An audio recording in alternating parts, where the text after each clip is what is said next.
Yeah, that's right. Welcome in. Welcome back, folks, it only took a couple days into this matchup, but Indiana coach CIGNETTI is already getting on my last nerve edition of the Always Irish Show playoff edition. As always, you can find the program on YouTube. Do it. Subscribe if you haven't yet. Appreciate it very much. Give the video a thumbs up. That helps Yanni Boy out as well. Notifications on the way you don't miss nothing. Twitter, search bar Always Irish. Always Irish Inc. Emails alwaysirishnd@gmail.com. Audio only anywhere you want it. You can get it if you don't want to see my face. How do you think I feel every day? Call-in lines. 312-988-15. Dial it up. Tell Uncle Johnny Boy all you've heard and seen. Notre Dame Fighting Irish brought to you by SI. Read all about it every single day. We got articles for you. Great team over there. Patreon.com/Always Irish. Promo code NDCFP. Get half off all content tiers as long as Notre Dame's in the playoff. We want as many people involved as can be for this very special occasion. Thanks to everybody supporting us there year-round especially. It really does help in the offseason keep things rolling. All right. Here we go. John's being a jerk again. I can't help it. This is going to be tricky. I'm going to have to ask for your help. I'm throwing it out there. This is going to be tricky. I'm going to try and walk a tightrope here. I'm going to try and thread a needle here on this one. And I need you to try and be understanding of where I'm coming from as I try and weave this and thread the needle. See if you can understand where I'm coming from. Let me know what you guys think. Here's how we're going to start. Two things could be absolutely, totally true at the exact same time. Number one.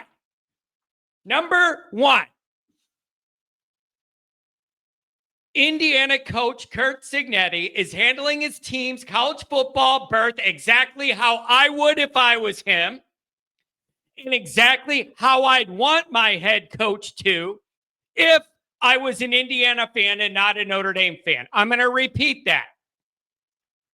Number one, CIGNETTI's handling this exactly how I would if I was him, and if I was a diehard Indiana football fan, all 17 of them, that's how I'd want my guy to act too. Number two, so that I believe is true. Number two, this guy's on my last damn nerve already and needs a reality check. Who does he think he is? You see why I said this was tricky? I believe both of those are true at the exact same time. He's handling it exactly how I would if I was him. And number two, he's on my last damn nerve and bothering me already. He's doing exactly what he should be doing. That just doesn't mean I have to like it. I'm on the other side. He's doing exactly what I think he should be doing, but I don't like it one bit, and it's annoying me. Oh, maybe you should relax, John. Have a smoke. Have a CIGNETTI. Oh, I get it. Cigarette. He wins his games. Google it. I'm sick of it already.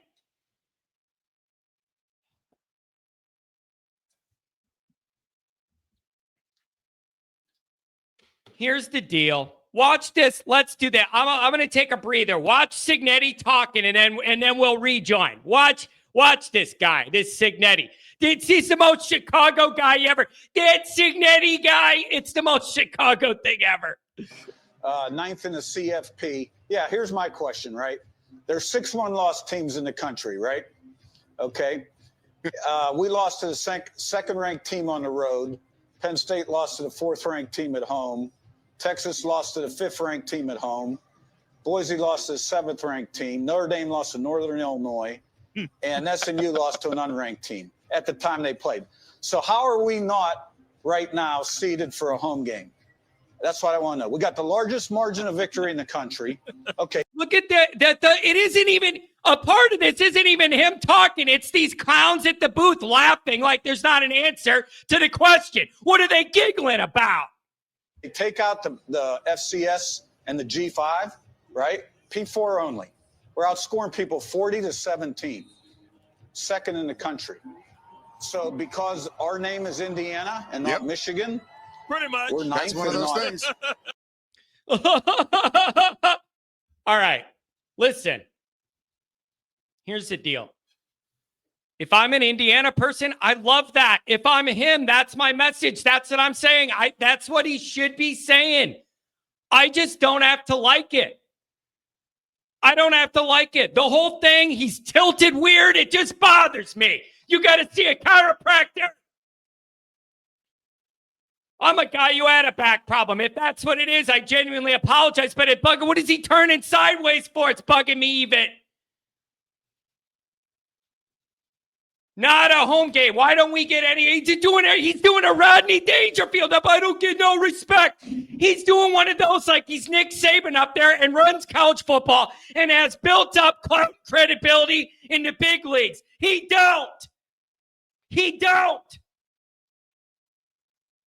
But you see, a schedule is not just made on who you lose to. Here's the cheap part of this.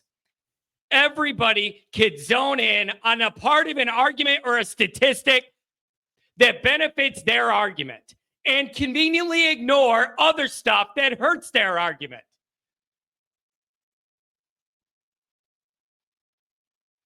Like, if you want to knock Notre Dame's schedule and the wins Notre Dame has or whatever, fine. But FIU, Western Illinois, UCLA, Charlotte, Maryland, Northwestern, Nebraska, Washington, Michigan State, horrible Michigan team. I don't care what they did against Ohio State.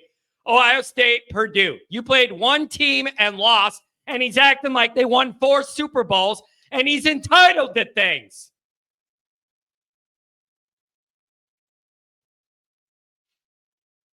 I'm going to repeat it again.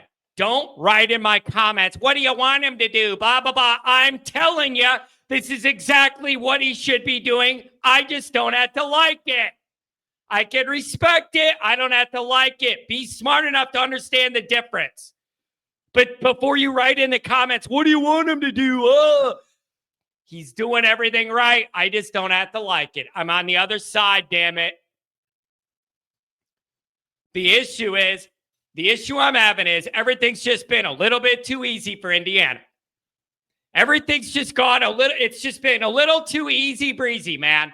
1 year, just 1 year, and we roll on in here, play the bottom half of the Big Ten, and roll right into the playoff. And you play one team with top-end talent and lost. And their coach is in the middle of having a mental breakdown this year. You're demanding home games, even when you catch the break of having to travel, but only right down the road.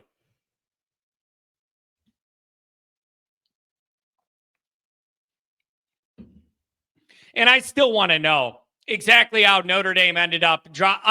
Listen, maybe it's just the luck of how things matched up, but it's hard for me not to think somebody in there liked this Indiana-Notre Dame matchup because it neutralized Notre Dame's weather advantage. I don't know whether that was talked about, debated, an unspoken thing, a subconscious thing. I'm just telling you. I'm starting to think it's a little too curious that Notre Dame ends up in a hosting seat and gets one of the teams right down the road where there's no advantage almost at all. Maybe it's just the way it broke. I don't know. But it's all been a little bit too easy and convenient for Indiana. Now, it was like a perfect storm of new guy energy and a new roster and a light schedule, and you get hot.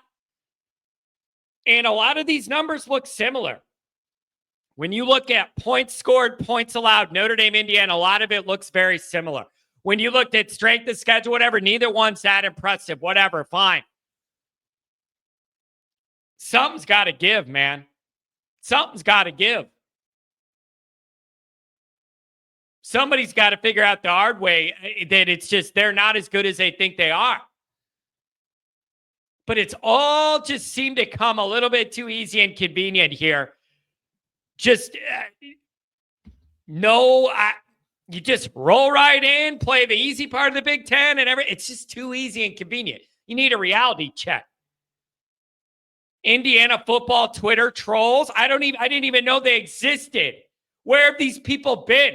I'm an internet troll for a living, and I've never known there was Indiana internet trolls till this minute. It's all annoying to me. These Johnny-come-lately Indiana people, half of them, I bet, are normally Notre Dame football fans and Indiana basketball fans. But now that Indiana's good, they're going to do that. It's just weird. These Johnny-come-lately Indiana fans, I have no respect for that. I've been miserable 40 years. That's fandom. Do it the hard way.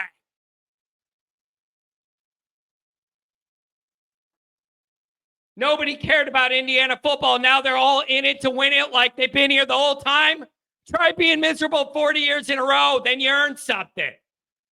Stick to hoops in them goofy striped clown warm-up pants. All I'm saying is, man, listen, I get it. I'm now, the CIGNETTI, smoke it up, smoke them if you got them. I get it. The whole CIGNETTI thing, I get it. Tough talk or whatever. Good for them. They're on a run. I supported. Listen, same thing with Penn State. I support these teams leading into moments where they could do something that like helps Notre Dame or hurts Michigan or Ohio State, basically. I want to support these teams, and then they fail, and then I realize they ain't nothing. I want to support these teams, but you got to beat the teams that matter, man. It's just, listen.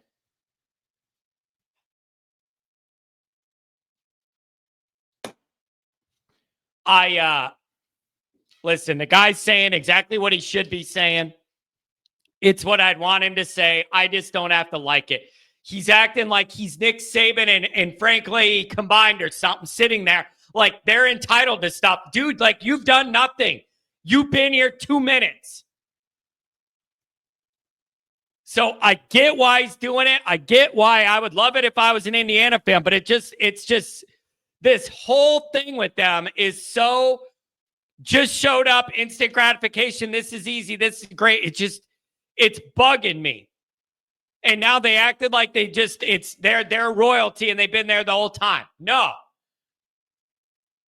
These people need a reality check that life isn't going to be as easy as it's been most of this year for them. You need a reality check. I need Notre Dame to be the more mature program here. But as far as this CIGNETTI go, I mean, you don't have to be a genius to build this up, man. You just say, listen, these are the uppity people that think they own the state in football. They all think they're better than you. And hoity-toity, holier than thou Notre Dame football, well, we're showing them it. That ain't it. That's the easiest motivating thing in the whole world. The thing about I got these trolls on Twitter trying to frame it like Marcus Freeman's taking shots at CIGNETTI. CIGNETTI's the one that said, Google me and I win or whatever. And Marcus said he Googled them. Like, I thought that was pretty clever, totally above board and innocent. But I got these trolls making it into something it isn't. On the Indiana side, it's all starting to bother me. It's all too convenient, including they make the playoff and they have a 2-3 hour road trip or whatever. It's all too easy. They need a rude awakening. CIGNETTI's acting like he's Leahy and Saban's child who's entitled to everything, and it's bugging me. I need Notre Dame to shut this all down. Don't let it become a thing. Shut it all down in front of the whole country. What do you guys think? Don't forget to check out the merchandise. The link is in the description. You can browse and carouse all the different Always Irish gear. Make sure you head over there and get something for the next tailgate. Thanks for being here.